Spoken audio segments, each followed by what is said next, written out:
हम्म। बहुत उदास चेहरे। बेटा तू हाथ नीचे रखा कर।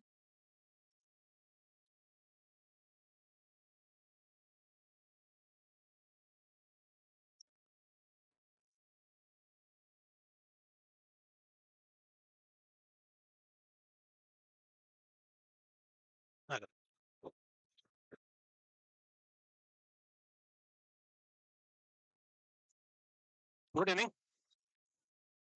पढ़ लिया होगा सारा, कल एक दिन का ब्रेक था ना? अच्छा तुम्हारा नहीं था, ये भी ठीक बात।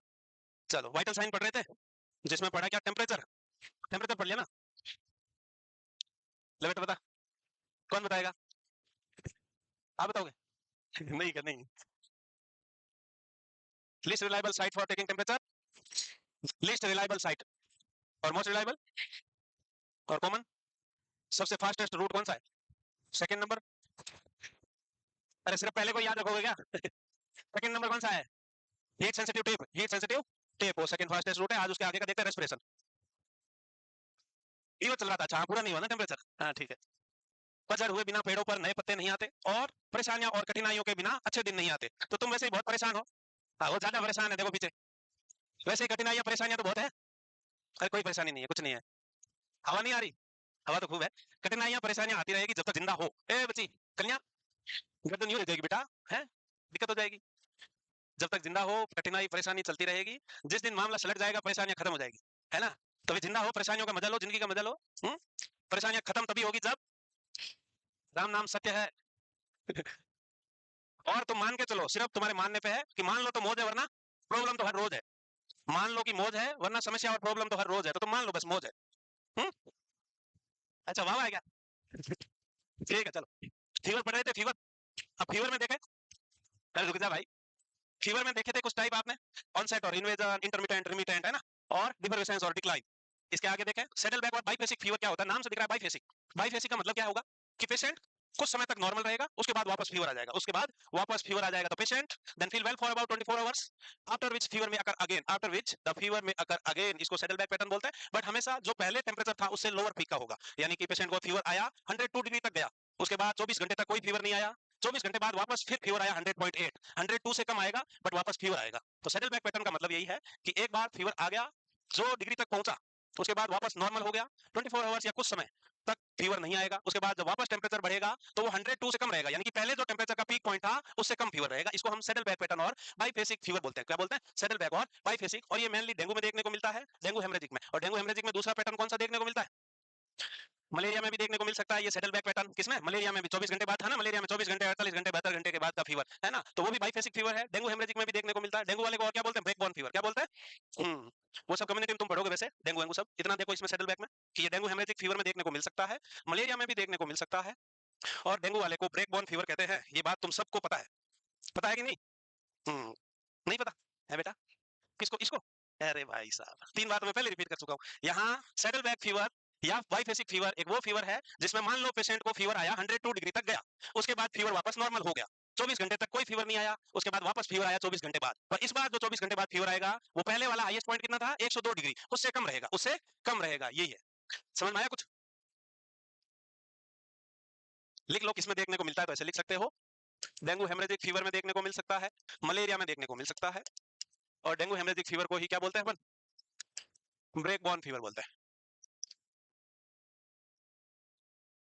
सेटल बैक फीवर और बाइफेसिक फीवर वो फीवर है जिसमें नॉर्मल पर्सन को एक बार फीवर आएगा, जितना हाईएस्ट पॉइंट तक टेम्परेचर बढ़ना है बढ़ जाएगा, उसके बाद कुछ समय तक पेशेंट को फीवर नहीं रहेगा, यानी कि टेम्परेचर वापस नॉर्मल पे रिटर्न हो जाएगा, उसके बाद फिर से वापस टेम्परेचर बढ़ेगा, और इस बार जो फीवर आएगा वो पहले वाला जितना हाईएस्ट पॉइंट था उससे कम रहेगा, उससे कम रहेगा। यही है।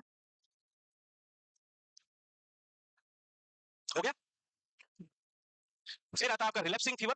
रिलैप्सिंग फीवर को ही हम रिकरेंट फीवर नाम से जानते हैं। क्या नाम से जानते हैं? रिकरेंट। रिलैप्स वर्ड का ही मतलब यही है। ये मेनली बैक्टीरियल इन्फेक्शन में देखने को मिलता है, और इसमें होगा क्या कि recurring episodes of high grade fever, recurring episodes of high grade fever, और इसको हम रिकरेंट फीवर कहेंगे। क्या कहेंगे? Recurrent fever.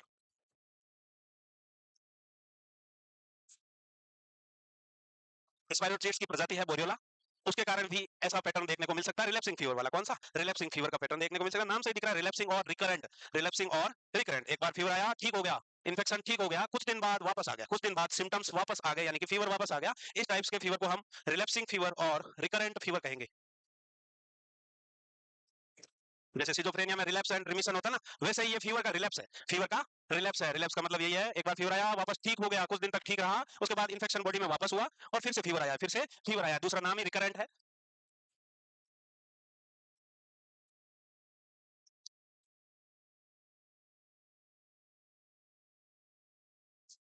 क्या बातें कर रहे हो बच्चे, कौन बात है का? हम्म। अब ये तो मैं नहीं करूंगा। एक कन्या हिम्मत दिखा दे बेटा, आगे बैठी है, सबसे साइड बैठी, मतलब गेट के सबसे नजदीक तुम हो, हिम्मत नहीं है, हिम्मत है तो तू आ जाता भाई पीछे से है, तो मुझे हिम्मत वाला लग रहा है। तो दो फीवर के टाइप्स में कोई दिक्कत? रिलैप्स वर्ड से ही मतलब है रिकरेंट, रिकरेंट, रिकरेंट का मतलब है एक बार इन्फेक्शन था, ठीक हो गया, कुछ दिन बाद वापस री इन्फेक्शन हुआ, वापस फीवर आया, वापस फीवर आया, वो रिलैप्सिंग और रिकरेंट कहलाएगा। सेटल बैक और बाइफेसी का मतलब यही है कि पेशेंट को एक बार फीवर आया, हाईएस्ट डिग्री तक जाना था, उतना चला गया, 24 आवर्स तक या कुछ समय तक फीवर नहीं आया, फिर से वापस फीवर आया, पर पहले वाले से कम आया, पहले वाले से कम आया, बस। इनवर्स फीवर क्या है? इनवर्स फीवर नाम से दिखा, इनवर्स का मतलब क्या होता है? हाँ, उल्टा, यानी कि highest range of temperature is recorded in the morning and lowest in the evening, और ये मेनली सेप्टिसीमिया और सेप्सिस में देखने को मिलता है, सेप्टिसीमिया और other sepsis, systemic infection sepsis वाले में देखने को मिलेगा। फिर आता है आपका स्टेप लेडर। स्टेप लेडर का मतलब क्या है? स्टेप बाय स्टेप बढ़ेगा, और ये मेनली टाइफाइड में देखने को मिलता है। स्टेप लेडर का मतलब होता है सीढ़ी तरह, सीढ़ी कैसी है, सीढ़ियां देखी है, स्टेप स्टेप स्टेप स्टेप चढ़ा, फिर ट्रीटमेंट स्टार्ट किया, फिर स्टेप स्टेप स्टेप से वापस नीचे उतर जाएगा, ये क्या कहलाएगा? स्टेप लेडर पैटर्न कहलाएगा। ये मेनली टाइफाइड फीवर में देखने को मिलता है। किसमें मिलता है? टाइफाइड में।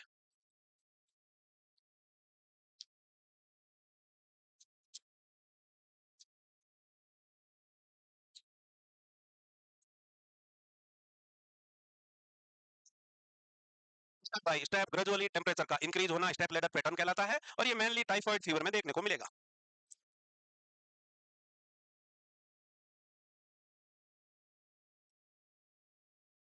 तुम भी स्टेप बाय स्टेप आगे बढ़ रहे हो कि नहीं बढ़ रहे हो? बढ़ रहे हो या नहीं? बढ़ रहे हो? तू बोल ही नहीं रही, नाराज सी लग रही बच्ची, देखो उधर उदास, क्या हो रहा है? कोई दिक्कत है? हवा आ रही है? चलिए ठीक। तो टेंशन काहे लेना है, हवा कितनी अच्छी चल रही है? नहीं आ रही है? ये तुम्हारे बाल कैसे उड़ रहे हैं फिर बिना हवा के? नहीं नहीं, आज तो ठंडी हवा आ रही भाई, आज इतनी गर्मी भी नहीं है बाहर, और थोड़ी सी गर्मी सहन करनी होगी। हम्म। अरे कुछ तपोगे तभी तो सूरज की तरह जगोगे। हम्म। तो इनवर्स फीवर का सिंपल सा मतलब है टेम्परेचर मॉर्निंग में ज्यादा, इवनिंग में कम, सेप्टिसीमिया और अदर सेप्सिस में देखने को मिलेगा। स्टेप लेडर पैटर्न है जो मेनली टाइफाइड में देखने को मिलेगा, और स्टेप बाय स्टेप टेम्परेचर बढ़ेगा, और जब ट्रीटमेंट इफेक्टिव लागू हो जाएगा तो स्टेप बाय स्टेप टेम्परेचर अपने आप घटने लगेगा। लिखा? नहीं? रुके हुए हैं, लिखते रहो। हाँ, एक बात और याद आ गई, कल भी आपको सुबह 8 बजे आना है। क्या नहीं आना है? कई लोग तो नाराज हो गए, नो सर, अरे पढ़ना ही तो है, ज्यादा दिन रुक के क्या करोगे, जल्दी जल्दी पढ़ के खत्म करो ना, अच्छी बात है। क्लास आर सी सर की होगी सुबह तो, आर सी सर की, आर सी सर का मतलब रमेश सर है। 8 से लेके 12:30 1 बजे तक, उसके बाद लंच, फिर 2 बजे से वापस।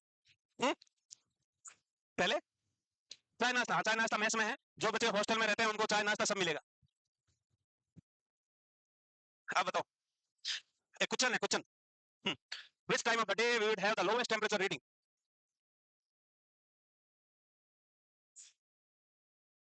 यहाँ डे का लिखा हुआ है, इसका मतलब दिन में ही नहीं है, ठीक है, 24 घंटे में कौन सा वो टाइम आता है तो बॉडी का टेम्परेचर सबसे लोवेस्ट रहेगा। हम्म। इसको सर्केडियन नाडिर और टेम्परेचर नाडिर कहा जाता है। क्या कहा जाता है? सर्केडियन नाडिर और टेम्परेचर नाडिर कहा जाता है। नाडिर का मतलब होता है वेरी लो, नाडिर का मतलब होता है वेरी लो। क्वेश्चन आया हुआ है, सर्केडियन नाडिर टाइमिंग इज, तो वो कौन सी है? क्या लग रहा है? ए तो 4 पीएम टू 6 पीएम, ए तो 4 पीएम टू 6 पीएम है, बी है 4 AM to 6 AM, C 8 PM to 12 midnight, और डी है 1 एम टू 4 एम। अब तुम बताओ। बी, डी है बिफोर 4 एम है, बिफोर 4 एम बॉडी का टेम्परेचर लोवेस्ट रहता है, तो रेंज आप याद रख सकते हो 2 टू 4 एम और 1 टू 4 एम। बिफोर 4 एम है, बिफोर 4 एम, और जो हाईएस्ट टेम्परेचर रहता है वो इवनिंग में 6 पीएम, इवनिंग वाला 6 पीएम वाला है।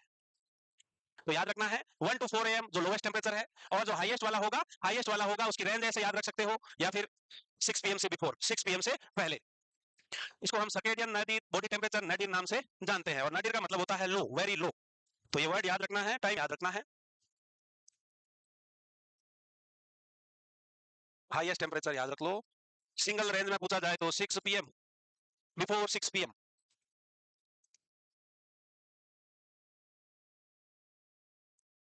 बॉडी टेम्परेचर nadir और सर्केडियन nadir, जिसमें lowest body temperature before 4 am, range में 2 to 4 am हो सकता है, 1 to 4 am हो सकता है, और हाईएस्ट जो टेम्परेचर है वो 4 to 6 pm, before 6 pm, before 6 pm। हो गया लिखे? दो लाइन लिखी क्या? नहीं लिखी? लिखिए लिखिए लिखिए। अरे ऑनलाइन वाले बच्चे लोग सिर्फ दो आंसर दिए हो काहे भैया? बाकी ने सबने स्किप कर दिया, क्या हुआ? हो गया? अदर टाइप के फीवर, हेक्टिक फीवर, जिसका दूसरा नाम स्विंगिंग फीवर है। नाम क्या है? स्विंग हो रहा है भाई साहब। तो difference between the highest and lowest temperature is very great और can be seen in pyelonephritis और एब्सेस। यहाँ स्विंग हो रहा है, इसका मतलब है हाईएस्ट और लोअर पॉइंट में बहुत ज्यादा डिफरेंस रहेगा, बहुत ज्यादा डिफरेंस रहेगा। तो difference between the highest and lowest temperature is very great, और ये मेनली पाइलोनेफ्राइटिस इंफेक्शन है किडनी का, इसमें देखने को मिल सकता है, या अदर सिस्टमिक एब्सेस। एब्सेस का मतलब होता है पस फॉर्मेशन। कहीं भी बॉडी में अगर पस फॉर्मेशन है, बैक्टीरियल इन्फेक्शन के कारण हो, mainly pus formation bacterial infection के कारण ही होता है, तो ये वाला पैटर्न देखने को मिल सकता है, हेक्टिक और स्विंगिंग, हेक्टिक और स्विंगिंग, जिसमें लोवेस्ट और हाईएस्ट जो फीवर है उसके बीच का गैप बहुत ज्यादा है। यानी कि लोवेस्ट तो रहा फीवर, लोवेस्ट फीवर मान लो आप 100.1 रहा, हाईएस्ट 107, 106 इतना जा रहा है, तो ये जो मार्जिन है दोनों के बीच का गैप है ये बहुत ज्यादा है, इसको स्विंगिंग फीवर और हेक्टिक फीवर नाम से बोलेंगे। फिर आता है आपका राइगर। राइगर क्या है? हम्म सीवरिंग एक डिफेंस मैकेनिज्म है बॉडी का, थर्मोरेगुलेशन का। बॉडी टेम्परेचर को रेगुलेट करने के लिए सीवरिंग मैकेनिज्म होता है। सीवरिंग होने से हीट जनरेट होती है, हीट जनरेट होती है, तो ये वही है sudden severe attack of severing, और साथ में बॉडी टेम्परेचर राइज होगा। इसकी स्टेजेस है, तीन स्टेज है, hot cold and sweating stage. Stage one by one देखेंगे।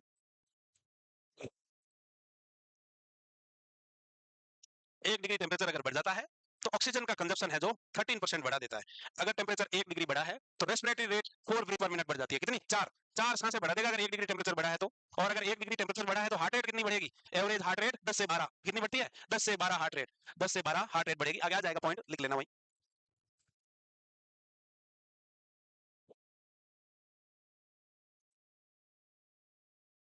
है।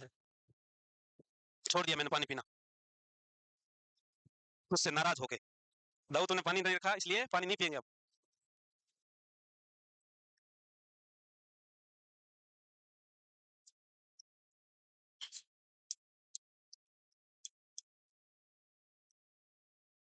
हेक्टिक फीवर और स्विंगिंग फीवर, जिसमें टेम्परेचर लो और हाई के बीच का मार्जिन यानी कि गैप बहुत ज्यादा होगा, गैप बहुत ज्यादा रहेगा। दूसरा जो राइगर फीवर है वो सडन सीवरिंग होगी और साथ में बॉडी का टेम्परेचर इंक्रीज होगा। इसकी तीन स्टेजेस है, hot cold and sweating. Hot cold and sweating नाम से दिख रहा है, हॉट स्टेज, कोल्ड स्टेज और स्वेटिंग।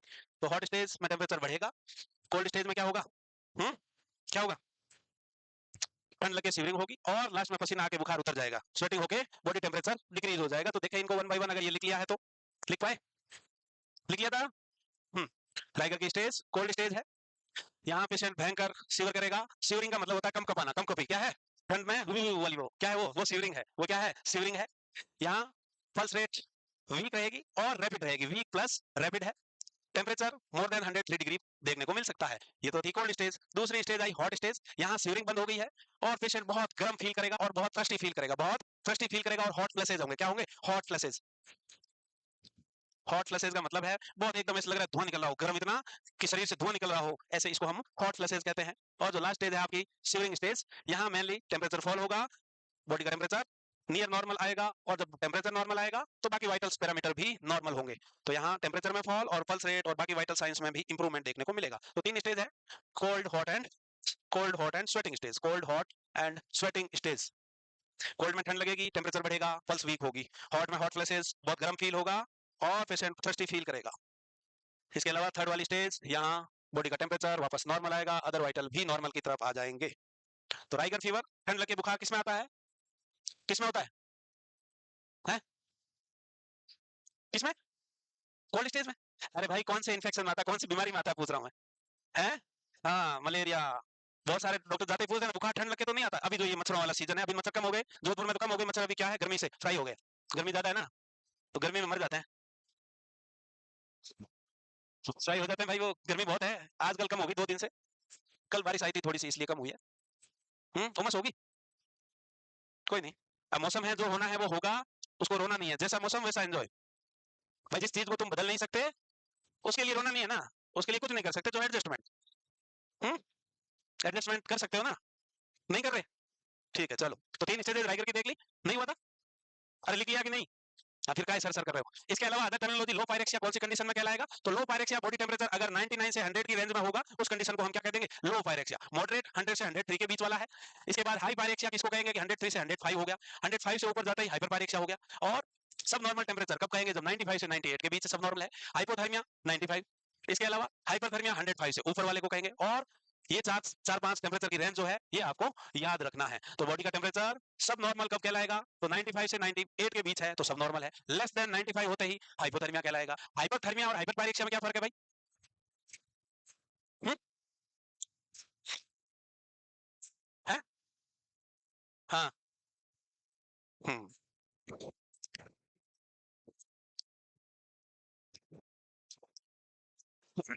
तो हाइपरपायरेक्सिया हम कोई अपनी डिजीज कंडीशन के लिए वर्ड यूज करेंगे। और हाइपरथर्मिया हम एनवायरमेंटल टेम्परेचर भी अगर ज्यादा है उसको भी हाइपरथर्मिया बोल सकते हैं। हाइपरथर्मिक टेम्परेचर है, हाइपरथर्मिक एनवायरमेंटल टेम्परेचर है, यानी कि टेम्परेचर बहुत ज्यादा है। डिजीज कंडीशन के लिए टर्म यूज होता है मेनली वो हाइपरपायरेक्सिया होगा, हाइपरपायरेक्सिया होगा। तो दोनों एक ही चीज है वैसे तो, बट दोनों कभी कभी मीनिंग मीनिंग तो वैसे नहीं पूछा जाएगा आपसे, टेम्परेचर की रेंज ही पूछी जाएगी, तो दोनों की सेम है, दोनों की सेम होगी।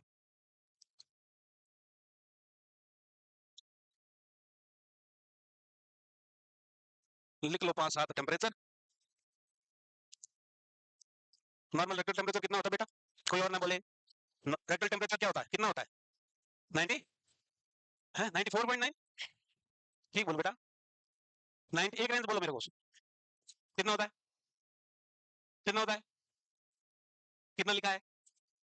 तो 6 पॉइंट घटा दिए तुमने, कूलर के आगे बैठा ना कम हो गए। ठीक है, याद करो भाई। बेसिक टर्म ही भूल रहे हो, क्या चक्कर है तुम्हारा? नहीं लिखा था, इतना क्या लिख रहे हो इतने में? अच्छा पहले सिर्फ सुन रहे हो, लिख लिया? तो इतनी चिंतन मुद्रा में काहे आ गए हो? जल्दी लिखो, ऐसे हो जाएगा नहीं तो। डेथ के बाद बॉडी में क्या क्या चेंजेस देखने को मिलेंगे, तो डेथ के बाद सबसे पहले जो बॉडी में चेंजेस आता है इसको हम पेलर मोटिस बोलते हैं। क्या बोलते हैं? पेलर मोटिस, जिसको पेलनेस ऑफ डेथ बोलेंगे। क्या बोलेंगे? Paleness of death. इसमें मेनली क्या होगा, लैक ऑफ ब्लड सर्कुलेशन के कारण बॉडी फेल दिखेगी। लैक ऑफ ब्लड सर्कुलेशन के कारण बॉडी कैसी दिखने लगेगी, फेल। और ये mainly 15 to 30 minutes after death इसी ड्यूरेशन में देखने को मिलना शुरू हो जाएगा। पेलर मोटिस का time period after death within 15 to 30 minutes, paleness due to decrease circulation, decrease blood circulation, इसको हम पेलर मोटिस देख कहेंगे। फिर आता है आपका एल्गर मोटिस। एल्गर मोटिस क्या है? एल्गर मोटिस का मतलब है gradual decrease in body temperature. धीरे धीरे धीरे धीरे डेथ के बाद बॉडी का टेम्परेचर कम होगा, ठंडी पड़ जाएगी। ठंडा पड़ गया मतलब निपट गया है, सुलट गया है, gradual decrease of body temperature. और इसको हम एल्गर मोटिस कहेंगे। पोस्टमार्टम कूलिंग का मतलब यही है कि डेथ के बाद टेम्परेचर कितनी स्पीड से कम होता है, तो कितनी स्पीड से कम होता है, 1.5 डिग्री फ़ारेनहीट पर आवर के हिसाब से बॉडी का टेम्परेचर इस स्पीड से धीरे धीरे धीरे धीरे कम आता है टिल एम्बिएंट टेम्परेचर रीच कर जाए, यानी कि सराउंडिंग का जो टेम्परेचर है जितना मैक्सिमम गिरना था उस तक पहुंच जाएगा। लोअर लिमिट तक जितना टेम्परेचर डाउन होता है उतना डाउन हो जाएगा, और वो किस रेट से होगा, 1.5 डिग्री फ़ारेनहीट पर आवर के हिसाब से। इसके बाद राइगर मोटिस क्या है, यहाँ अकड़न डेथ के बाद जो स्टिफनिंग होती है वो है stiffening of joint and muscles of the body. 2 hour after death शुरू हो जाएगी। हाईएस्ट स्टिफनिंग कितने घंटे में हो जाएगी, पीक है 12 आवर्स। और ये स्टिफनिंग कितने घंटे तक रह सकती है, तो 24 टू 48 आवर्स तक स्टिफनिंग रहेगी। तो याद रखना है 2 घंटे में स्टिफनिंग चालू हो गई, हाईएस्ट स्टिफनिंग फुल अकड़ा हुआ 12 घंटे, डेथ के 12 घंटे बाद, और जो ये स्टिफनिंग है लास्ट 24 टू 48 आवर्स रह सकती है। इसके अलावा एक और है लिवर मोटिस। हाँ, राइगर मोटिस सबसे पहले कौन सी मसल्स में होता है, तो याद रखना है ऑर्बिकुलरिस ओक्यूलाई मसल्स है आई की, सबसे पहले उसमें होता है। इसके बाद जो लिवर मोटिस है जिसको दूसरे वर्ड में हम हाइपोस्टेसिस बोलते हैं। क्या बोलते हैं? हाइपोस्टेसिस। और ये mainly bluish discolouration of skin है या ब्लू कलर ऑफ डेथ बोलते हैं। यहाँ जिस पोजीशन में डेड बॉडी को लेटाया हुआ है, जो एरिया डिपेंडेंट होगा, डिपेंडेंट का मतलब है जो जमीन पे टिका हुआ है फ्लैट सरफेस के साथ कांटेक्ट में जो बॉडी पार्ट होगा, ग्रेविटी से बॉडी के फ्लूइड सारे नीचे ही आएंगे, तो सारे बॉडी फ्लूइड्स सब नीचे की तरफ आ जाएंगे। इसको हम हाइपोस्टेसिस या लिवर मोटिस कहेंगे। क्या कहेंगे? हाइपोस्टेसिस या लिवर मोटिस। सुपाइन लेटा हुआ है डेड बॉडी, तो सारा बॉडी का फ्लूइड धीरे धीरे ग्रेविटी से यहाँ इकट्ठा हो जाएगा साइड में, तो इसको हम लिवर मोटिस कहेंगे या फिर हाइपोस्टेसिस कहेंगे। पहला है पेलर मोटिस, यहाँ ब्लड सर्कुलेशन कम होने के कारण बॉडी फेल हो जाएगी, बॉडी फेल हो जाएगी, और ये डेथ के बाद 15 टू 30 मिनट्स में आना स्टार्ट हो जाएगा। दूसरा आपका एल्गर मोटिस है, बॉडी का टेम्परेचर डिक्रीज होगा, बॉडी का टेम्परेचर डिक्रीज होना, और ये 1.5 डिग्री फ़ारेनहीट पर आवर की रेट से बॉडी का टेम्परेचर डिक्रीज रहेगा। थर्ड आपका आता है राइगर मोटिस, यहाँ stiffening of joints and muscles है, सबसे पहले यहाँ की ऑर्बिकुलरिस ओरिस मसल्स में होगा। फिर लास्ट वाला आपका लिवर मोटिस है। क्या है? लिवर मोटिस, जिसको हाइपोस्टेसिस कहेंगे या ब्लूइश कलरेशन ऑफ बॉडी।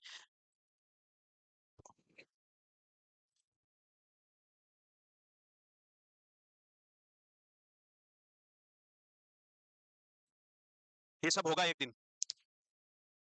हम्म। अरे ये सब होगा एक दिन, नहीं होगा?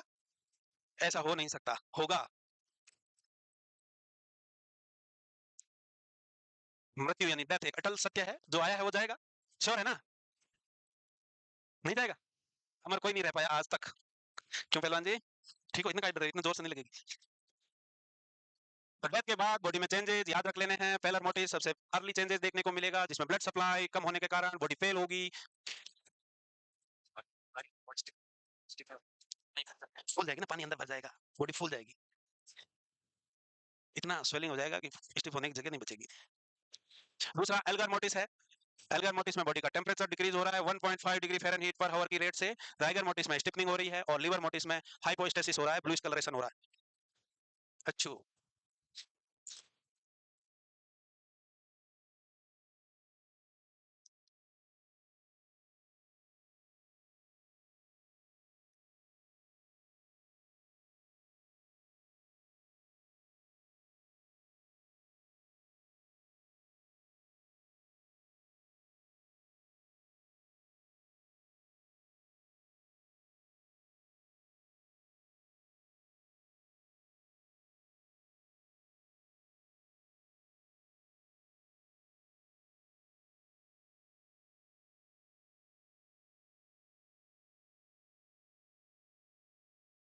कौवा हिचकी किसको आई? कौवा बिरयानी खाए हो का? है? चिकन बिरयानी बोल के कौवा बिरयानी तो नहीं खिलाया किसी ने? हम्म? ऐसा डायलॉग है, एक मूवी है रन, उसमें था। एक रन मूवी थी, उसमें ये डायलॉग है। हो गया 10 रुपए वाली चिकन बिरयानी का ठेला लगा हुआ था, उसने खाई वहां पे।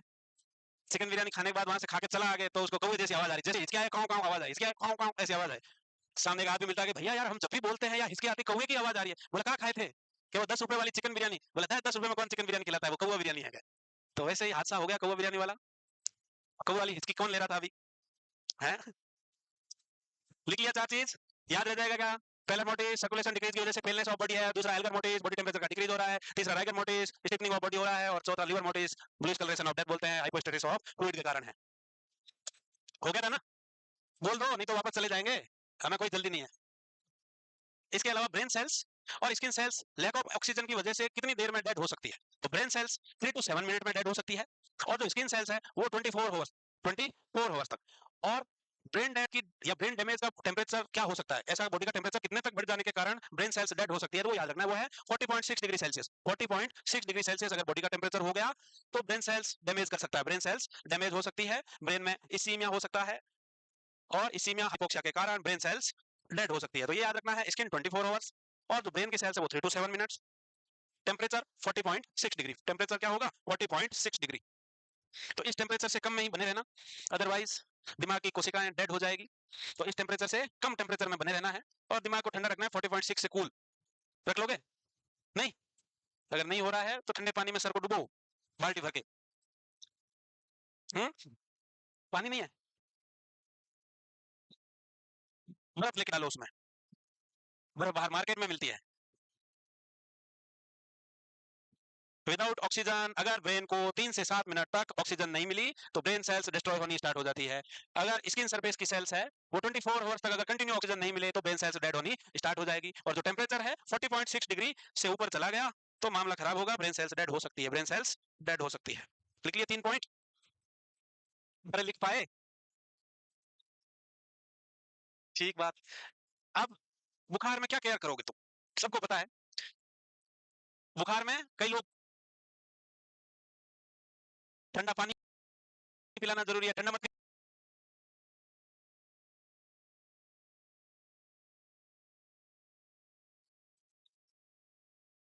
ठीक बात।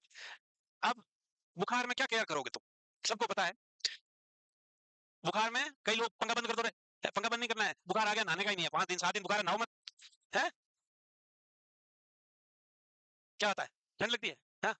अरे तो भाई ठंड लगे ही बुखार बॉडी का कम होगा ना, तो नहाना जरूरी है, ठंडा पानी पिलाना जरूरी है, ठंडा मत पी बुखार आ रखा ना तुझे तो। अरे भाई क्या हो गया, तो उससे ही तो टेम्परेचर डाउन होगा बॉडी का।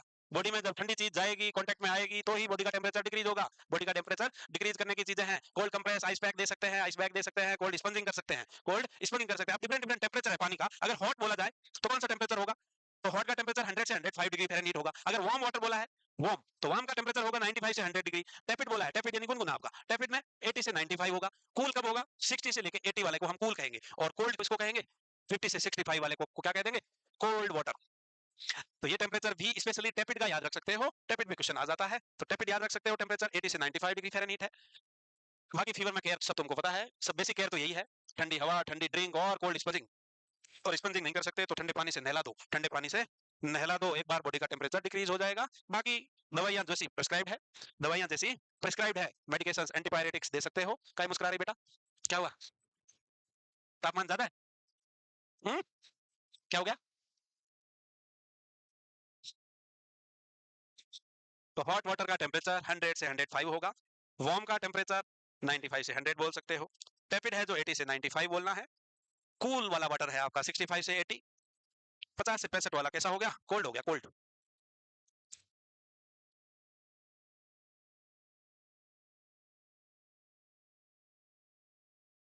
इसके अलावा fluid and electrolyte balance maintain रखना है, प्लेंटी ऑफ फ्लूइड्स देना है। क्या देना है? प्लेंटी ऑफ फ्लूइड्स, ये तो पता ही है। प्लेंटी ऑफ फ्लूइड्स, जब बॉडी का टेम्परेचर बढ़ता है तो बॉडी में वाटर की कमी होती है, तो उसको रिप्लेस करने के लिए हमको प्लेंटी ऑफ फ्लूइड यानी हाइड्रेटेड रखना है। पेशेंट को कैसा रखना है? हाइड्रेटेड, या हाइड्रेशन मेंटेन रखना है, या प्लेंटी ऑफ फ्लूइड देना है। इस वर्ड्स में बात बोल सकते हो कि प्लेंटी ऑफ फ्लूइड्स इनटेक या फिर एडिक्वेट फ्लूइड इनटेक। पेशेंट को नौसिया वोमिटिंग हो रहा है, डायरिया हो रहा है, तो फ्लूइड इनटेक कैसे करोगे, कैसे करेगा? एक मिनट बताना बेटा, कोई दूसरा नहीं बोले, अब जिससे पूछा सिर्फ और सिर्फ वही बोलेगा। ले बेटा बता, आप पीछे नहीं, ये आगे। हाँ हाँ हाँ, अरे नहीं यार पीछे बेटा। हाँ हाँ, पेशेंट को डायरिया वोमिटिंग नौसिया सब हो रहा है, अब फ्लूइड इनटेक कौन से वे से दोगे, क्या दो, कैसे करोगे फ्लूइड रिप्लेसमेंट? इसीलिए तुम गधे हो, ढेंचू ढेंचू। अब मैंने क्या बोला था कि सिर्फ यही बताएंगे, पर रहा नहीं गया ना तुमसे, लैक ऑफ धैर्य, पेशेंस। बैठ जा बेटा, बता ही दिया अब तो। बेसिक चीज थी पर वो डर गई, इसलिए मैंने इसी से पूछा। अरे भाई कैसे दोगे, अगर कोई ओरल फ्लूइड ले रहा है फिर भी टॉलरेट नहीं कर रही है बॉडी, जो खा रहा है निकल रहा है, खा रहा है निकले जा रहा है, फ्लूइड देंगे ना, सीधी सी बात है, आई फ्लूइड देंगे, इतना क्या सोच रही थी बेटा? हम्म? और तुम लोग धैर्य रखा करो रे, क्यों बोलते हो पहले ही? बीच में कूदने की आदत बहुत ज्यादा है तुम्हारी। अब देखो, oxygen consumption by tissue is increase approximately कितनी बढ़ जाएगी भाई साहब? 13% फॉर ईच सेंटीग्रेड में। अगर टेम्परेचर बढ़ रहा है तो कितना बढ़ गया? 13। वो तुमने पीछे एक पॉइंट देखा था। फ़ारेनहीट में पूछ ले तो 7 है, एवरेज पूछ ले, फ़ारेनहीट सेल्सियस कुछ मेंशन नहीं होता। 7 से 13, 7 से 12 कितना बढ़ जाता है? 7 से 12% कंजप्शन बढ़ जाएगा 1 डिग्री टेम्परेचर बढ़ने से। रेस्पिरेटरी रेट 4% बढ़ती है, 4 ब्रीथ सॉरी, रेस्पिरेटरी रेट कितनी बढ़ जाती है? 7 से 4 बढ़ जाएगी। बीएमआर कितनी बढ़ जाएगी? तो बीएमआर 7, बीएमआर कितनी? 7%। BMR is basic metabolism rate है, बेसल मेटाबॉलिज्म रेट है, ये याद रखना है। और हार्ट रेट का भी देख लो, हार्ट रेट कितनी बढ़ेगी? 1 डिग्री टेम्परेचर बढ़ गया तो हार्ट रेट कितनी इंक्रीज हो गई भाई साहब? 10 टू 12, 10 टू 12 बीट इंक्रीज हो जाएगी। ये तो पल्स में आ जाएगा वैसे।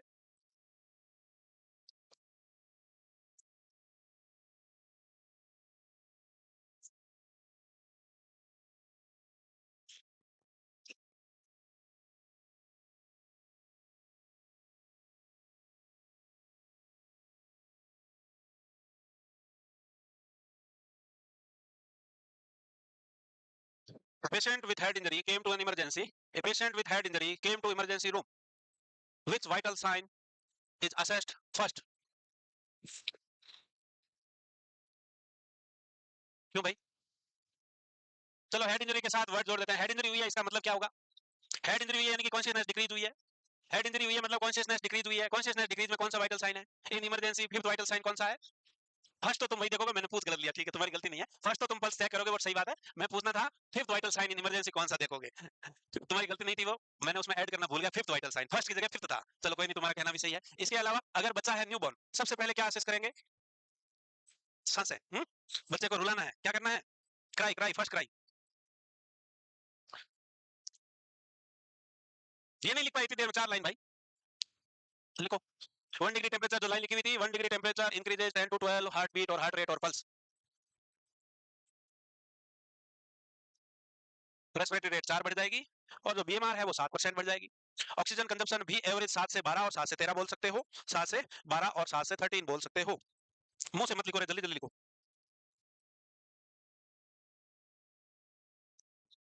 कौन सा हाइपोथैलेमस बेटा हीट लॉस को मैनेज करता है? हीट लॉस को हाइपोथैलेमस कौन सा वाला करता है कंट्रोल? हीट लॉस को उधर मत देखो, तुमसे ही पूछा है। हाँ बताओ, है लिखा है ना, फिर पढ़ेगा कौन? बैठो। कोर बॉडी टेम्परेचर की 5 साइड बेटा, बेटा पांचों। कोर बॉडी टेम्परेचर कहाँ कहाँ से लिया जा सकता है?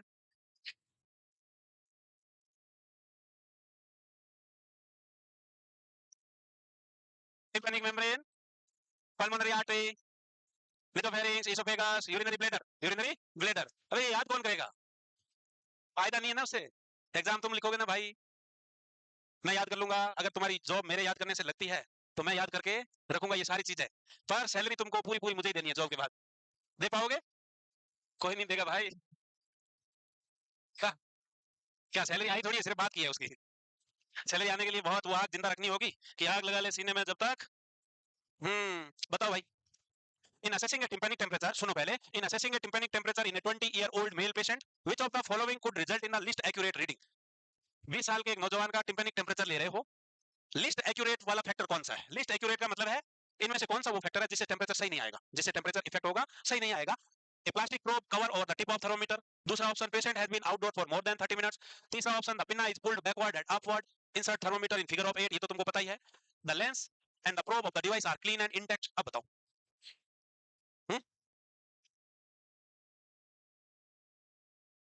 लिस्ट एक्यूरेट रीडिंग का मतलब है इनमें से कौन सा ऐसा फैक्टर है जो टेम्परेचर को एक्यूरेट नहीं आने देगा। कैसे? कैसे? क्यों है, ये में क्या है? तो प्लास्टिक प्रोब से क्या दिक्कत है? प्लास्टिक प्रोब से क्या दिक्कत होगी? प्लास्टिक प्रोब से कवर होता है, अदरवाइज लोहे वाला वो इंजर कर सकता है।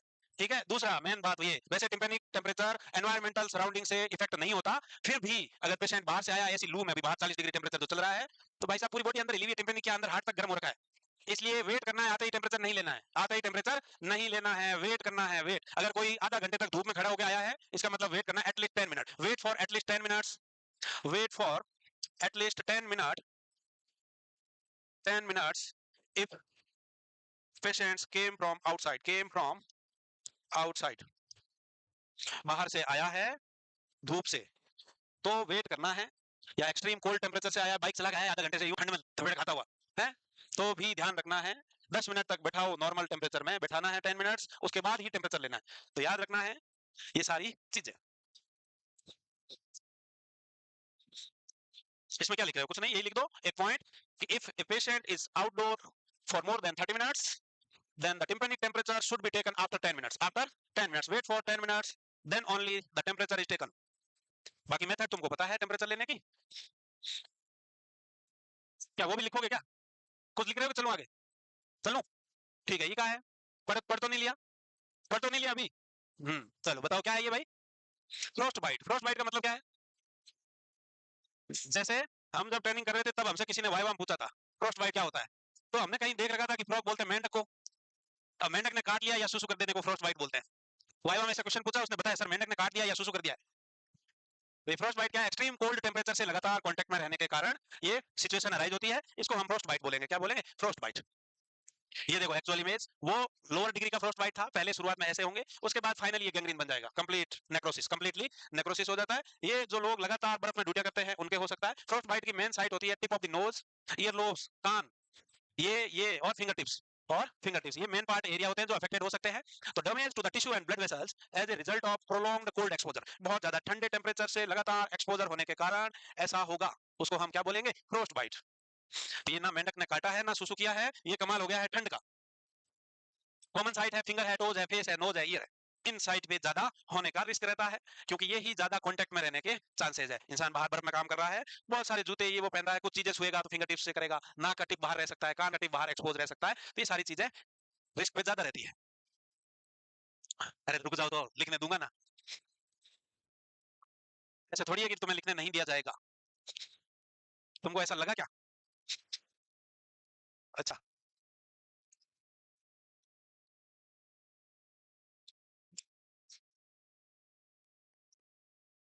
तो लगातार बहुत ज्यादा कोल्ड टेम्परेचर के एक्सपोजर में रहने के कारण टिश्यू और ब्लड वेसल्स को इंजरी और डैमेज का हो जाना फ्रोस्ट बाइट कहलाता है। और जो मेन साइट है वो फिंगर, टोज, फेस, नोज और ईयर। कौन गिरा? बोतल? कोई सोया? सोई थी, सोया नहीं था। हो गया लिख के? डिग्री देखें फ्रोस्ट बाइट की डिग्रीज क्या क्या है, तो फर्स्ट डिग्री में क्या देखने को मिलेगा? तो फर्स्ट डिग्री में हमको रेडनेस देखने को मिलेगा, हाइपरीमिया का मतलब रेडनेस है, और एडिमा फॉर्मेशन होगा फर्स्ट डिग्री में। सेकंड डिग्री में हमको जो एडिमा हुआ है वो लार्ज फ्लूइड ब्लिस्टर्स बन जाएंगे, लार्ज फ्लूइड फील्ड ब्लिस्टर बनेंगे with partial thickness, skin necrosis होगी, स्किन नेक्रोस होना स्टार्ट हो गई है, पार्शियल थिकनेस है। इसके अलावा जो थर्ड डिग्री है, यहाँ formation of small blister contain dark fluid, fluid जो है डार्क कन्वर्शन स्टार्ट हुआ है नेक्रोसिस के कारण, और साथ में सबक्यूटेनियस टिश्यू का भी नेक्रोसिस होना स्टार्ट हो गया है। थर्ड डिग्री का ट्रीटमेंट पूछा जाता है कभी कभी, तो थर्ड डिग्री में मेनली हम डिब्राइडमेंट करेंगे, क्योंकि सबक्यूटेनियस टिश्यू नेक्रोसिस हो रहा है, और डिब्राइडमेंट का मतलब यही होता है कि सबक्यूटेनियस टिश्यू जो डेड है, नेक्रोज है, डैमेज है, उसको निकालना है, उसको कुरेद कुरेद के निकाल देते हैं सर्जिकल ब्लेड से या सीजर से काट देते हैं, तो ये क्या कहलाता है? डिब्राइडमेंट कहलाता है। फोर्थ डिग्री आपका ब्लिस्टर और एडिमा नहीं होगा, नहीं एडिमा होगा, ब्लिस्टर फॉर्मेशन नहीं होंगे, और ये कंप्लीटली फुल थिकनेस नेक्रोसिस देखने को मिलेगा, ये मसल्स और बोन तक जाएगा और गैंग्रीन डेवलप कर सकता है, गैंग्रीन डेवलप कर सकता है। इस डिग्री का जो ट्रीटमेंट होगा वो एम्पुटेशन होगा। क्या होगा? एम्पुटेशन। जैसे फिंगर टिप्स कंप्लीटली नेक्रोस, डार्क और कंप्लीटली नेक्रोस हो गई है, अब कुछ नहीं है उसमें, कोई सेंसेशन नहीं है, कुछ नहीं है, ब्लड सप्लाई भी नहीं है, तो उस फिंगर टिप्स को कट करेंगे, अदरवाइज वो आगे आगे बढ़ता जाएगा, पूरी फिंगर खराब कर सकता है, और अगर उसका ट्रीटमेंट टाइमली नहीं हुआ तो और आगे हैंड में भी फैल सकता है। तो इसलिए जो पार्ट गैंग्रीनियस हो गया है, जिस पार्ट में कंप्लीट गैंग्रीन फॉर्मेशन यानी कि नेक्रोस्ट कंप्लीटली हो गया है, उसको काट देना है, उसको काट देना है, यही एम्पुटेशन कहलाता है। तो फर्स्ट डिग्री में सिंपली आपको रेडनेस और एडिमा देखने को मिलेगा। जो सेकंड डिग्री आते आते ब्लिस्टर्स बनेंगे और फ्लूइड भरेगा, ब्लिस्टर्स बनेंगे, फ्लूइड भरेगा, और पार्शियल थिकनेस की स्किन में नेक्रोसिस हो सकता है। जो थर्ड डिग्री है, इसमें ब्लिस्टर बन रहे हैं छोटे छोटे, साथ में डार्क फ्लूइड भरना शुरू होगा, और जो सबक्यूटेनियस टिश्यू है उसका भी नेक्रोसिस हो जाएगा। जब सबक्यूटेनियस टिश्यू का नेक्रोसिस होगा तो डेड टिश्यू को रिमूव करना डिब्राइडमेंट कहलाता है। Surgically removal of dead tissue क्या कहलाता है? डिब्राइडमेंट। डेड टिश्यू डिब्राइडमेंट कहलाता है।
लास्ट पेज में लिख रही है बेटा, कॉपी भर गई क्या तेरी? लास्ट पेज में लिख रही कॉपी भर गई?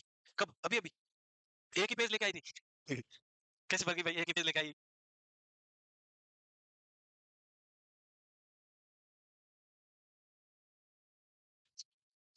हाँ? माल प्रैक्टिस के बीच में नहीं बेटा, माल प्रैक्टिस का ये एग्जांपल है। हम्म, क्या? तो उसमें ऑप्शन में माल प्रैक्टिस भी था? रॉन्ग है। ऑल टाइप, वैसे तो दोनों एक ही चीज है। Professional negligence is known as malpractice, दोनों एक ही चीज है। और प्रोफेशनल नेग्लिजेंस कब होगा? जब हम बिलो स्टैंडर्ड केयर देंगे। मेडिकेशन एरर कब होंगे? जब हम standard protocol of administration of medication follow नहीं करेंगे। तो मेडिकेशन एरर माल प्रैक्टिस में ही आएगा, बट हमारे ऊपर नर्सेज पे माल प्रैक्टिस का केस नहीं लगता, हमें सब चीज में नेग्लिजेंट ही होते हैं। तो नर्सेज हमेशा हर चीज में नेग्लिजेंट होने का ही इल्जाम लगता है, माल प्रैक्टिस का हमारे ऊपर नहीं लगता। माल प्रैक्टिस का तब लग सकता है जब आप इलीगली अबॉर्शन कंडक्ट कराते हो, उसको हम माल प्रैक्टिस बोल सकते हैं, है ना? इलीगली कंडक्शन ऑफ अबॉर्शन क्या कहलाएगा? माल प्रैक्टिस कहलाएगा, ना कि नेग्लिजेंस कहलाएगा। मुंह से कहे लिख रहे बेटा? हो गया इसलिए साफ हो जाएगा ना जो लिखा है वो। लिख लिया सबने? क्या बेटा मैसेज आ गया क्या? फोन का निकाल लिया? एक बाहर रखा हुआ, एक और निकाल लिया है? अच्छा, इसने बाहर रखा है इसलिए तू भी निकालेगी। हाँ, ठीक है। कितने डिग्री में ज्यादा होने के चांसेस रहते हैं? अगर टेम्परेचर, ठंडी हवाएं -27 डिग्री चल रही हो, -27 डिग्री, या फिर उससे ज्यादा की माइनस में चल रही हो, तो लेस देन 30 मिनट में फ्रॉस्ट बाइट हो सकता है। अगर सराउंडिंग का टेम्परेचर -27 डिग्री सेल्सियस और -17 डिग्री फ़ारेनहीट या उससे कम का है, तो लेस देन 30 मिनट्स एक्सपोजर में ही फ्रॉस्ट बाइट होना शुरू हो जाएगा। याद रखना है कि इतनी ठंडी हवाएं। इसके अलावा जब टेम्परेचर सराउंडिंग का -0.55 भी हो, तो फ्रोस्ट बाइट के कम चांस है। और कम चांस किस लिए है? होगा तो भी, पर लॉन्गर एक्सपोजर चाहिए, यानी कि इस टेम्परेचर पे आप 3-4 घंटे, 4-5 घंटे लगातार खड़े हो, लगातार एक्सपोज हो रहे हो, तो होगा। इस टेम्परेचर पे विद इन 30 मिनट्स और लेस देन 30 मिनट्स में फ्रोस्ट बाइट हो जाएगा। इन दो पॉइंट का मतलब इतना है सिंपली कि अगर टेम्परेचर -27 डिग्री सेल्सियस और -17 डिग्री फ़ारेनहीट है, तो लेस देन 30 मिनट में आपको फ्रोस्ट बाइट हो सकता है, लेस देन 30 मिनट में फ्रोस्ट बाइट हो सकता है। और अगर टेम्परेचर -0.55 भी है, तो भी फ्रोस्ट बाइट होने के चांसेस है, अगर एक्सपोजर प्रोलॉन्ग्ड हो, यानी कि लगातार बहुत समय तक 3-4 घंटे तक अगर आप इसी टेम्परेचर में खड़े हो, तो फ्रोस्ट बाइट होने की रिस्क है।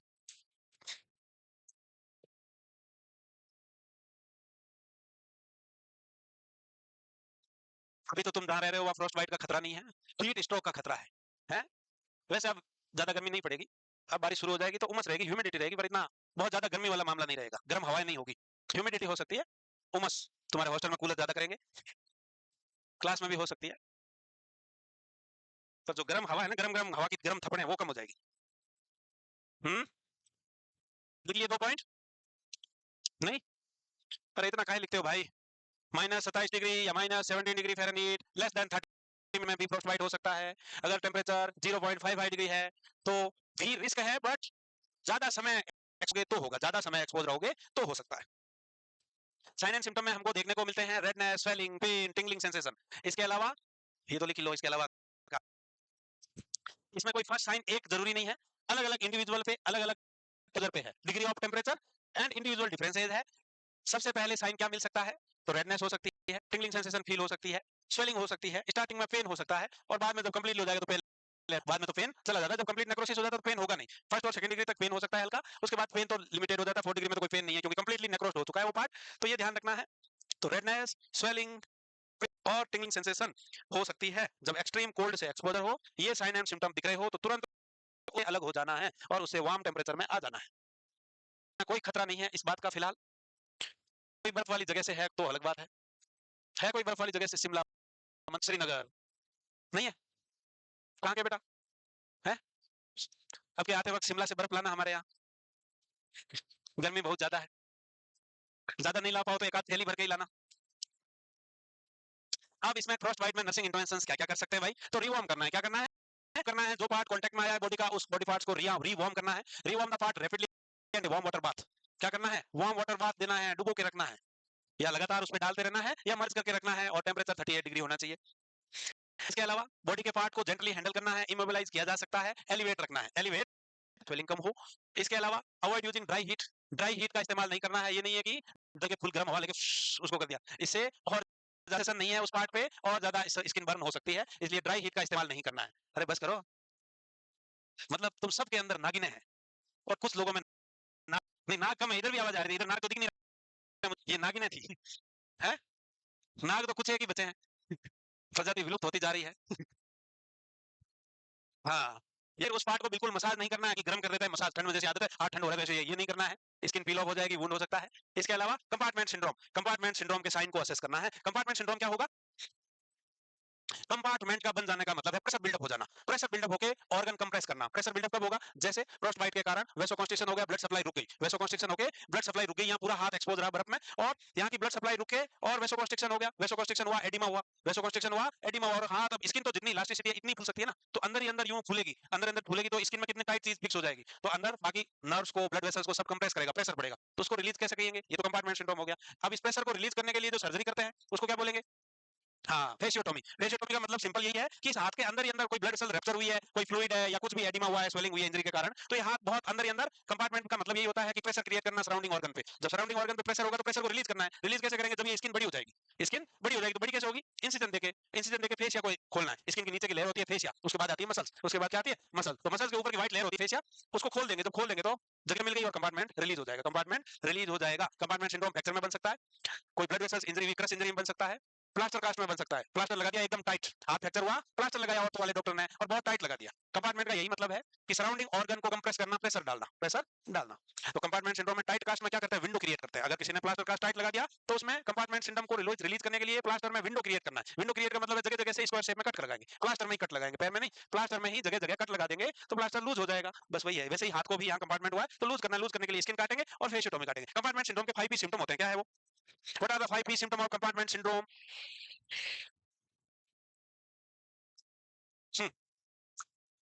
पेन, पेलर, पल्सलेसनेस, पैरेस्थीसिया और आपका पैरालिसिस, ये 5 पी सिम्टम्स होते हैं। और इसमें जो कंपार्टमेंट सिंड्रोम का ट्रीटमेंट ऑफ चॉइस क्या होता है? ट्रीटमेंट में लिख लो fasciotomy, fasciotomy, opening of fascia, opening of fascia. और फेशिया स्किन के नीचे, स्किन और मसल्स के बीच की एक लेयर है, स्किन और मसल्स के बीच की एक लेयर है फेशिया।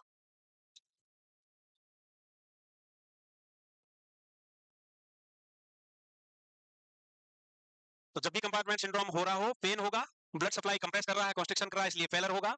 और उस पार्ट से डिस्टल, जहां मान लो कंपार्टमेंट सिंड्रोम यहाँ हुआ है, तो यहाँ अगर कंप्रेस हो रहा है तो यहाँ पल्स नहीं आएगी, पल्स नहीं आएगी। तो जिस पार्ट में कंपार्टमेंट सिंड्रोम हुआ उसके डिस्टल पार्ट में पल्स फील नहीं होगी, क्योंकि यहाँ कंपार्टमेंट प्रेशर क्रिएट कर दिया, आगे सर्कुलेशन ही नहीं है, तो पल्स फील कैसे होगी? नहीं होगी ना। तो भाई किसी के यहाँ से क्रश इंजरी होगी, गाड़ी निकल गई हाथ के ऊपर से, यहाँ से, तो अब यहाँ से हाथ से ऊपर से गाड़ी निकली है और इंटरनल ब्लीड हुई है, बोन भी फ्रैक्चर हुई है, वेसल्स भी रप्चर हुई है और हाथ पूरा ऐसा स्वेल्ड होके ऐसा सूजा हुआ है। अब सूजा हुआ मतलब कंपार्टमेंट सिंड्रोम में प्रेशर क्रिएट कर रहा है, तो अब यहाँ इतना प्रेशर आ गया तो डिस्टल पार्ट में सप्लाई रुक गई है, ब्लड की सप्लाई रुक जाएगी। तो ब्लड सप्लाई नहीं होगी तो पल्स नहीं मिलेगी, पल्स फील नहीं होगी, वो पल्सलेसनेस है। पेरेस्थीसिया का मतलब क्या है? हाँ, नमनेस, सेंसेशन का कम फील होना, पेरेस्थीसिया है। और फाइनली, ठीक है, अब सांसें लेंगे,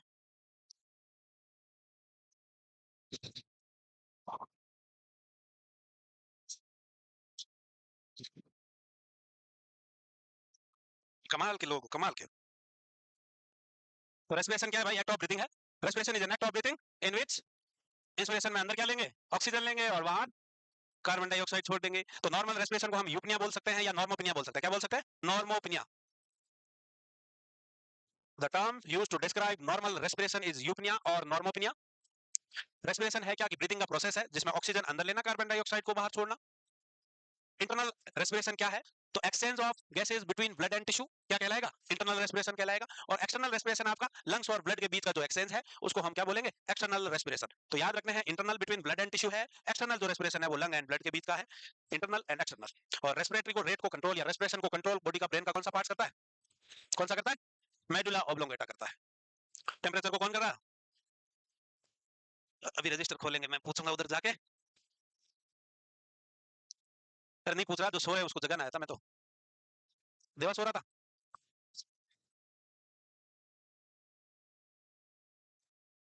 बातें ना करो रे।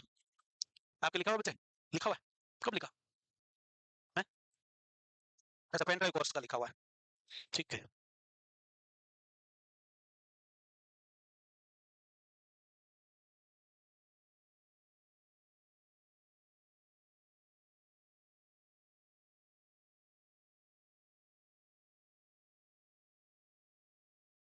What is the normal term for normal labour?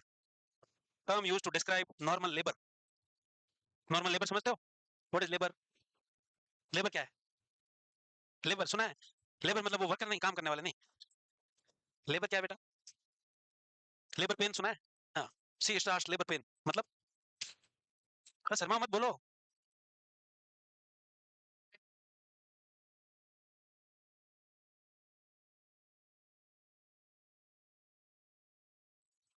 Normal delivery जरूरी है क्या? है? अरे during child birth process labour pain कब होता है? लेबर क्या है? Process of giving birth to a child. Process of giving birth to a child, ये क्या कहलाता है? लेबर कहलाता है, जिसमें बहुत सारे स्टेप्स और इवेंट्स होते हैं, कॉन्ट्रैक्शन होता है, डायलेशन होता है, इफेसमेंट होता है। ये लेबर है। उसके लिए टर्म क्या यूज करते हैं? यूटोसिया। नॉर्मल लेबर के लिए यूटोसिया। पुरानी हो कि नहीं हो बेटा? न्यू है?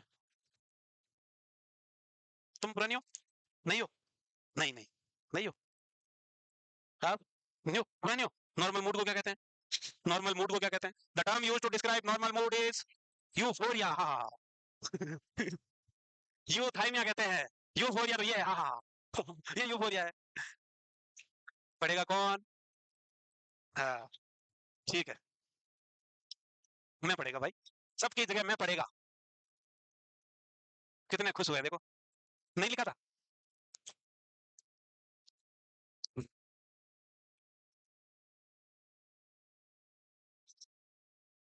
मुंह से बिल्कुल ना लिखो, इतनी देर में जो लिखा है ना उसको पढ़ो। तुम्हारी हालात देख के आइडिया लग रहा है कि तुम्हारी हालात बहुत नाजुक है। सच्ची में हालात बहुत नाजुक है तुम्हारी, इसलिए मुंह से लिखना बंद करें। जब टाइम मिला हुआ, जिसने लिखा है ना वो 2 मिनट जो लिखा है उसको पढ़े ना, तो कुछ याद ही होगा। उस बच्ची को ठंड लग रही है, कोई कंबल मंगाओ। चलो हो गया अब। तो नॉर्मल रेस्पिरेशन को हम यूपनिया कह देंगे। प्रोसेस तुमको पता है, इंस्पिरेशन के दौरान हम ऑक्सीजन लेते हैं, सांस अंदर तो ऑक्सीजन अंदर, एक्सपिरेशन में CO2 बाहर आती। इंटरनल एक्सपिरेशन कब किसको कहेंगे? इंटरनल जब exchange of gases between blood और टिश्यू है। और एक्सटर्नल क्या है? ब्लड और लंग्स है। और मेडुला ऑब्लोंगेटा इसको कंट्रोल करता ही है। अब रेस्पिरेशन के कैरेक्टरिस्टिक्स में देखें तो रेट, रेस्पिरेटरी रेट को असेस करना है। तो रेट कैसी हो सकती है भाई साहब? असेस करने के लिए क्या क्या कर सकते हो? तो रेट का मतलब है कि the number of full respiration in a minute. Number of full respiration in a minute, किस रेट से ब्रीथ हो रहा है, किस रेट से ब्रीथ कर रहा है, कम कर रहा है, ज्यादा कर रहा है, कम कर रहा है या ज्यादा कर रहा है। तो रेट्स नॉर्मल जो है 12 से 20 कितनी है? 12 to 20 ब्रीथ पर मिनट, ये नॉर्मल कहलाएगी। अगर जेंडर वाइज देखा जाए तो फीमेल्स में having more respiration as compare to male. Heart rate की तरह ये भी फीमेल्स में ज्यादा है। क्यों? क्योंकि जैसे दिल छोटा होता है वैसे ही इनके फेफड़े भी छोटे होते हैं थोड़े। नहीं, तुम्हारी कोई गलती नहीं है, ये सब ऊपर वाले की मोह माया है। उसने बनाया तो कोई बात नहीं, है ना, चलेगा। इसके अलावा एटमॉस्फेरिक प्रेशर, सराउंडिंग का प्रेशर में अगर चेंजेज आएगा तो रेस्पिरेटरी रेट में भी चेंजेज आएंगे। जैसे हाई एल्टीट्यूड पे जाओगे, बहुत हाइट पे जाएंगे, हाई एल्टीट्यूड का मतलब ऊंचाई पे जाओगे, तो ऊंचाई पे जाओगे तो ऑक्सीजन का लेवल कम होगा, और जब ऑक्सीजन का लेवल कम होगा तो कंपनसेटरी एफर्ट के लिए रेस्पिरेटरी रेट इंक्रीज होगी, रेस्पिरेटरी रेट इंक्रीज होगी। तो ये रेट को अफेक्ट करने वाले फैक्टर्स है। नॉर्मल ब्रीथ याद रख लेना है, कितनी है? 12 से 20, याद ही है वैसे तुमको। ये मैं तुमको याद ही है ऐसा बोलता हूँ, पर तुम लोग भी हाँ बोलते हो उसमें, जो कि याद तो है ही नहीं। याद है? अच्छा यूं, ठीक है।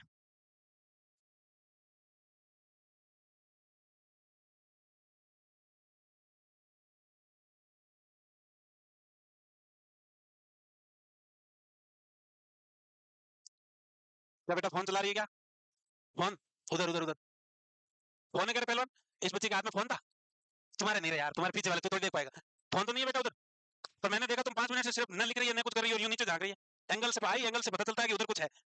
क्या है वो? फोन ही हो सकता है। फोन तो नहीं है? नहीं? अब क्या आऊंगा मैं उधर? कल मैं कैमरे का फोकस उधर रखे आऊंगा। फोन नहीं चलाना बेटा, इसमें तेरा घाटा हो जाएगा। इसके अलावा कैरेक्टरिस्टिक्स में और देखें कि एक्सरसाइज वो लिख लिया था। हम्म, जब एक्सरसाइज करेंगे तो भी रेस्पिरेटरी रेट इंक्रीज होगी। इसके अलावा टेम्परेचर, सराउंडिंग का टेम्परेचर है कोल्ड, रेस्पिरेटरी रेट डिक्रीज है। बहुत गर्मी है, रेस्पिरेटरी रेट, टेम्परेचर इंक्रीज होगा बॉडी का, तो क्या होगा? रेस्पिरेटरी रेट बढ़ेगी, रेट बढ़ेगी। और वो तुमको अभी बताया था कितनी बढ़ेगी? 4 ब्रीथ, 1 डिग्री पे 4 ब्रीथ बढ़ती है, 1 डिग्री पे कितनी बढ़ती है? 4 ब्रीथ। इसके अलावा खाना और उसका डाइजेशन में भी रेस्पिरेटरी रेट एफर्ट ज्यादा चाहिए, तो रेट इंक्रीज होती है। ब्रेन पैथोलॉजी हो गई, तब रेस्पिरेटरी रेट डिक्रीज हो गई, क्योंकि ब्रेन का सेंटर ही कंट्रोल कर रहा है। हेड इंजरी हो गई, ब्रेन इंजरी हो गई, तब रेस्पिरेटरी रेट डिक्रीज हो सकती है। या फिर मेडुला एब्लोंगेटा का ही डिसफंक्शन हो गया, या उसमें कुछ फंक्शनिंग में डिफेक्ट है, तो रेस्पिरेटरी रेट डिक्रीज देखी जाएगी।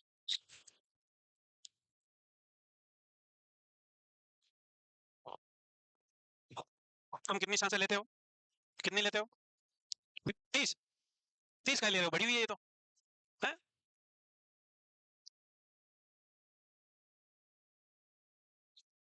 ले ही नहीं रहे हो रे, तुम तो सांसें थोड़ी लोगे। नहीं ले रहे हो ना? हाँ मत लिया करो, ऑक्सीजन की कमी हो जाएगी एनवायरमेंट में। एनवायरमेंट में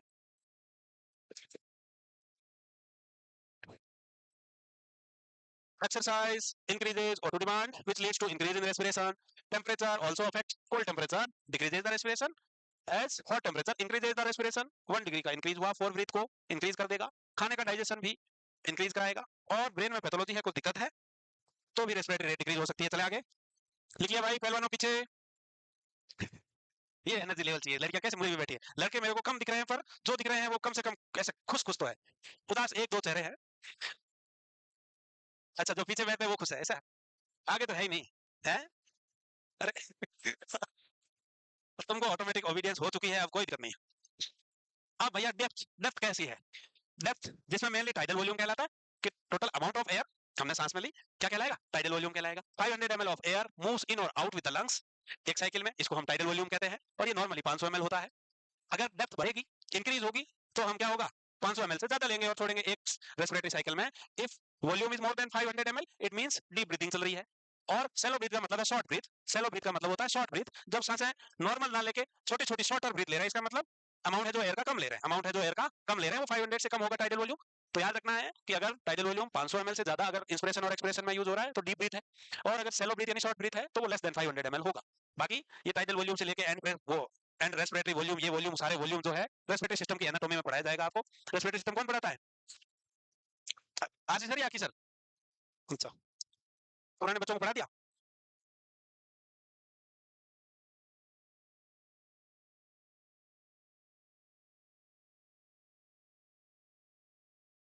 तो सांसों की गहराई इस बात पे डिपेंड करती है, बताती है कि आप कितनी एयर एक रेस्पिरेशन में, टाइडल वॉल्यूम 500 से ऊपर है तो डीप ब्रीथ कर रहे हो, और उससे लेस है तो सेलो ब्रीथ है यानी शॉर्ट ब्रीथ है।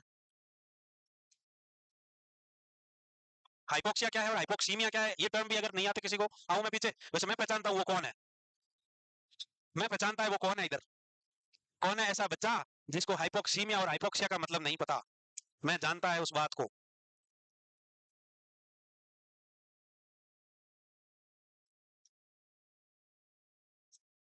बता दिया? तुमने इसको बताया, किसने तुमको? किसी ने नहीं बताया। नजरें चुरा रहे हो? हैं?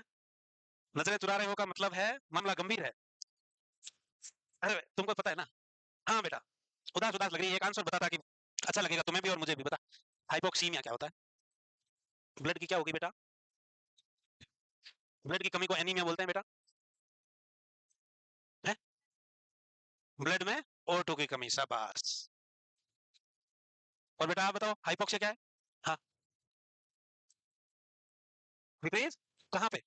ब्लड में? तो अभी वो तो हाइपोक्सीमिया बोला ना मैंने अभी, इतना बेसिक टर्म का है याद नहीं करते हो भाई। अरे हाइपोक्सिया का मतलब है lack of oxygen in the body tissue, और hypoxaemia lack of oxygen in the blood, in the blood. इस पे पहले एमसीक्यू आते थे, आजकल आते नहीं, मतलब आजकल आए तो भी गलत हो सकता है काफी लोगों हैं? पहले तो आते नहीं है, हमारे टाइम पे यही आते थे। हमारे क्या अभी भी आते हैं, एम्स को छोड़ के बाकी एग्जाम में आते हैं अभी भी, एम्स में नहीं आता। हम्म, अब रिदम देखें, रिदम कैसा होगा, रिदम, तो रिदम में टैकीपीनिया हो सकता है जिसको हम पॉलीपीनिया बोलेंगे, टैकीपीनिया को पॉलीपीनिया भी बोल सकते हैं, जिसमें ब्रीथ ज्यादा होगी, सांसें ज्यादा होगी। वो कितनी ज्यादा होगी, मोर देन 24 ब्रीथ को हम टैकीपीनिया कहेंगे। ब्रेडीपीनिया किसको कहेंगे, जब लेस देन 10 ब्रीथ हो जाए, लेस देन 10 ब्रीथ हो जाए। ये क्वेश्चन आता है कई बार, एम्स ना आए कहीं ना कहीं तो आएगा, कहीं ना कहीं आएगा, तो याद रखना है, बहुत बेसिक चीज है बेटा। एपनिया क्या है, सीजेशन ऑफ ब्रीथ, यानी क्या है, सीज हो जाना, बंद हो जाना, सांसें बंद।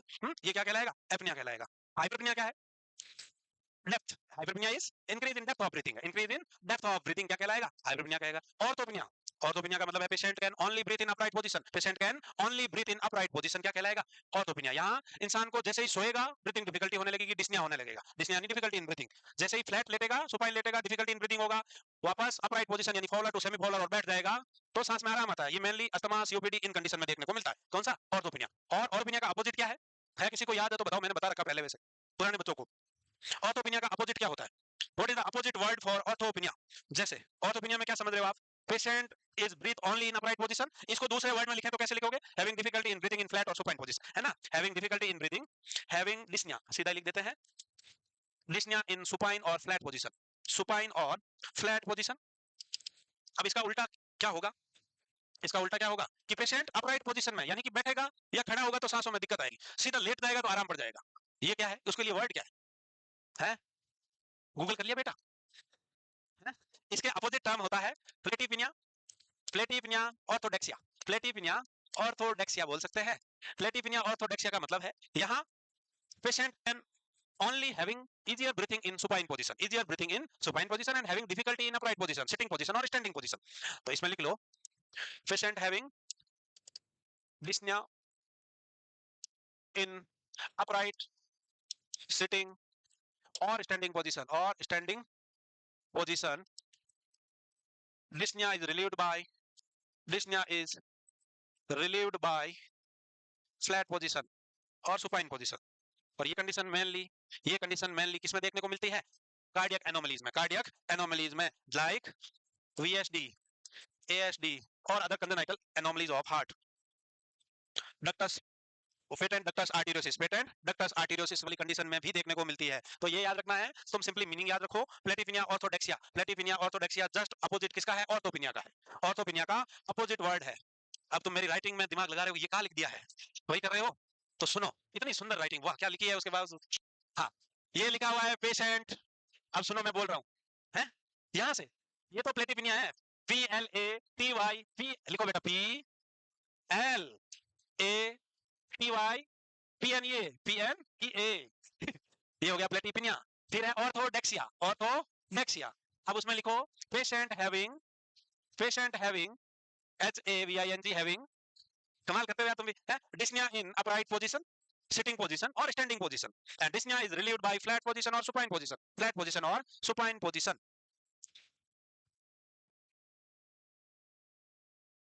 लिख लिया या स्पेलिंग बोलूं, और बोलूं, तुम्हारी तो हर बात में यस है, मैं बोलूं नहीं बोलूं तो भी तुम कहोगे यस सर।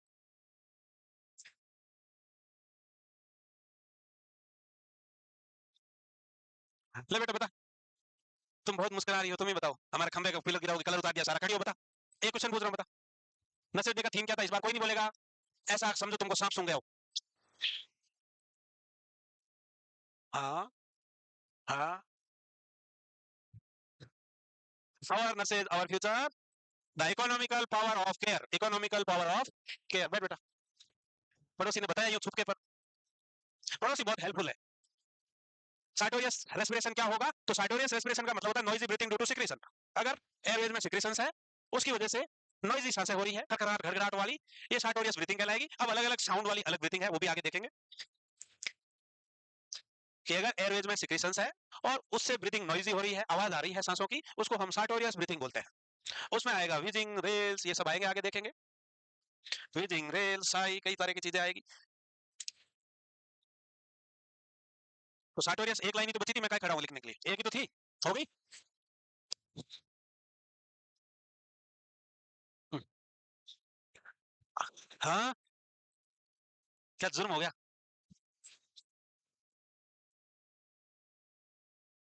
बहुत जुर्म हो गया है मुर्शिद। हम्म, बहुत उदास चेहरे। बेटा तू हाथ नीचे रखा कर, पहले यूं था फिर दोनों आ गए यूं, और अब वो एक यूं आ गया। ऐसा नहीं रखना है, अभी भी भैया नीचे रखा था उधर। पेन हाथ में पेन रखा कर दोनों हाथ में, ताकि यूं ना रख पाए, चुपेंगे। इतनी चिंतन मुद्रा में नहीं रहना है, काहे सोच रहे हो इतना है? थोड़ा होगा, अब हो गया, अब चले अलग अलग एज ग्रुप के अनुसार सांसें क्या होगी भाई तुम्हारी, देखो। न्यूबॉर्न बच्चा 30 to 60 ब्रीथ लेता है, यही टोडलर एज ग्रुप में देखा जाए तो 30 to 50 रेंज में रहेगी। चिल्ड्रंस की 25 to 32 रहेगी। एडोलेसेंट एज में 16 to 19 हो सकती है, 19 हो सकती है। और एडल्ट की आपकी 12 से 20, 12 से 20 सांसें बहुत ले रहे हो तुम। ना ना, ऐसा जुर्म नहीं कर सकते हम।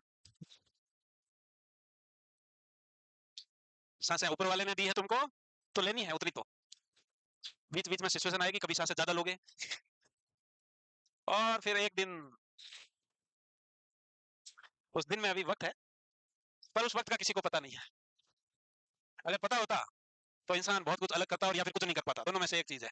या तो बहुत कुछ करता, जिसको पता है कि तू कम से कम अभी 100 साल और सांसें लेगा, तो वो सोचेगा बहुत लंबी जिंदगी, बहुत मेहनत की जरूरत है, बहुत कुछ करे। और किसी को पता चला तो 7 दिन में ही जाएगा, फिर वो क्या करेगा? कुछ नहीं करेगा। क्या करना है 7 दिन तो बाद, मामला खत्म है। तो इसलिए नहीं पता होना अच्छी चीज है ना। डर तब लगता है जब हर चीज का हमको पता हो, जब पता नहीं है तो डरने की जरूरत नहीं है। अगर तुमको पता चल जाए कि ये छत के इस पिलरों में क्रैक है और ये छत कभी भी गिर सकती है, तो तुम इसके नीचे बैठ बैठ पूरे दिन डरोगे। अभी तुमको पता नहीं है और फिर भी क्रैक है, तो तुम्हें कोई डर नहीं है भाई, क्योंकि तुम्हें पता ही नहीं है। जिस चीज का हमें पता नहीं उससे डरना क्या है। तो लिख लीजिए रेस्पिरेशन। अगर न्यू बॉर्न का एवरेज रेस्पिरेशन पूछा जाए तो कितना लिखोगे? एवरेज वन रेंज 40, कितना? One range 40। चलो, वो तो तुम पीडीएम पढ़ लोगे वैसे। तो ये 3 रेस्पिरेशन आज लेंगे, और इसको पढ़ो पहले, फिर लिखना, पहले सुनो उसके बाद। पैराडॉक्सिकल रेस्पिरेशन का मतलब क्या है? पैराडॉक्सिकल का मतलब क्या होता है हमेशा? पैराडॉक्सिकल का मतलब होता है अपोजिट। पैराडॉक्सिकल का मीनिंग क्या होता है? अपोजिट। तो यहाँ देखो, द डिप्लेशन ऑफ लंग्स और of A portion of lungs during the phase of inspiration. Deflate हो रहा है। डिफ्लेट होने का मतलब क्या है? नॉर्मल सांस लेकर देखो तुम्हारा कैसा हो रहा है। सांस जब अंदर ली, बोलना चाहिए, सांस अंदर ले रहे हो, क्या हो रहा है? इन्फ्लेशन ऑफ लंग्स हो रहा है ना। और जब इंस्पिरेशन करते हो, इन्फ्लेशन ऑफ लंग होगा। पैराडॉक्सिकल में क्या होगा? उल्टा होगा। तो जब इंस्पिरेशन लोगे तो डिफ्लेट होगा, और जब एक्सपिरेशन करोगे तो इन्फ्लेट होगा। इसको हम पैराडॉक्सिकल रेस्पिरेशन बोलेंगे। क्या बोलेंगे? पैराडॉक्सिकल रेस्पिरेशन बोलेंगे। दूसरा आता है आपका बायोट्स रेस्पिरेशन, और जिसको हम अटैक्सिक बोल सकते हैं। अटैक्सिक और क्लस्टर ब्रीथिंग बोल सकते हैं। अटैक्सिक या क्लस्टर ब्रीथिंग। यहाँ क्या होगा? क्लस्टर का मतलब ग्रुप, क्लस्टर का मतलब क्या है? ग्रुप। यहाँ एक साथ ग्रुप में रैपिड सांसें लेंगे, फिर वो डीप होगी, सेलो से कम होगी, सेलो होगी यानी शॉर्ट होगी, उसके बाद एपनिया आ जाएगा। उसके बाद क्या आएगा? Apnoea. Deep and shallow rapid breath, deep shallow rapid breath, and then period of apnoea, period of apnoea. इसको हम बेहोश और अटैक्सिक यानी कि रुक रुक के। अटैक्सिक का मतलब क्या है? रुक रुक के। तो रेस्पिरेशन हुई कैसे? पहले रैपिड हुई, फिर सेलो हुई, और उसके बाद एपनिया हो गया। रैपिड यानी तेज सांसें, तेज के बाद धीरे धीरे कम हुई डेप्थ में, और कम होते होते बीच में कुछ पीरियड आया एपनिया का, जहां सांस नहीं रुकी, नहीं ले रहे हो, रुकी हुई है। ये क्या कहलाएगा? बायोटिक, बेहोश और अटैक्सिक। फिर आता है आपका एपनियास्टिक। क्या है एपनियास्टिक में? इरेगुलर रेस्पिरेशन है with the pause at the end of inspiration followed by brief expiration. यहाँ क्या होगा? सांस इरेगुलर है, इरेगुलर ब्रीथिंग है, इंस्पिरेशन किया, उसके बाद हल्का पॉज है, रुके, हल्का रुके, और फिर शॉर्ट एक्सपिरेशन है। क्या है? Short expiration. इंस्पिरेशन, उसके बाद पॉज, देन शॉर्ट एक्सपिरेशन। हल्का सा सांस तो इरेगुलर है ही, रैपिड है, एक पॉज इंस्पिरेशन के बाद, उसके बाद शॉर्ट एक्सपिरेशन, शॉर्ट एक्सपिरेशन। इसका ग्राफ दिखाऊंगा आगे फोटो में सबके, तो वहां समझ में आएगा और इजीली। तो अब ये तीनों लिखो, उसके बाद आगे ग्राफ। और अभी एक और इंपॉर्टेंट जो है वो है काइन स्ट्रोक ब्रीथिंग। उसमें क्वेश्चन आते हैं आपके। कीन बोलो, काइन बोलो, क्या बोलते हो तुम? चाइन बोलो, कीन, काइन, चाइन। काइन स्ट्रोक बोलते हो? कीन स्ट्रोक ब्रीथिंग है, काइन स्ट्रोक ब्रीथिंग है, चाइन स्ट्रोक ब्रीथिंग है। अब तुम कौन सा बोलना चाहते हो वो बोल सकते हो। ठीक है। पैराडॉक्सिकल का मतलब है नॉर्मल ब्रीथिंग पैटर्न का अपोजिट है। नॉर्मल ब्रीथिंग पैटर्न में हम जब इंस्पिरेशन लेते हैं तो लंग इन्फ्लेट होते हैं, फूलते हैं, और जब एक्सपिरेशन करते हैं तो डिफ्लेट होते हैं। पैराडॉक्सिकल में अपोजिट होगा, पैराडॉक्सिकल में अपोजिट होगा। बेहोश और अटैक्सिक वाले में, बेहोश और अटैक्सिक में क्या है कि ग्रुप ऑफ रैपिड ब्रीथिंग है, सेलो होती जाएगी, फिर एपनिया होगा। Rapid, shallow, apnoea, rapid, short and apnoea, rapid, short and apnoea है। एपनियाटिक वाले में क्या है कि इंस्पिरेशन किया, इरेगुलर ब्रीथिंग, इंस्पिरेशन, पॉज, उसके बाद शॉर्ट एक्सपिरेशन, शॉर्ट एक्सपिरेशन।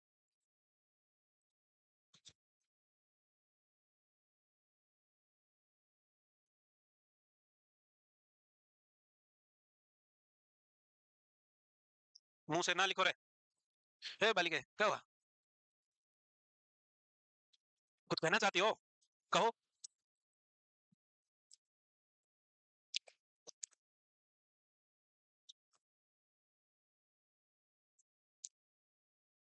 तुम झूठ बोलते हो भाई कि गर्मी लगती है क्लास में। आज तो क्लास बहुत ठंडी है, मुझे खुद को ठंडी से लग रही है। और वो उधर वाली लड़कियां यूं यूं यूं कर रही है, वो वहां ऐसी थोड़ी है भाई, ओढ़ के बैठी हुई है। यहाँ तक भी ठंडी है ना?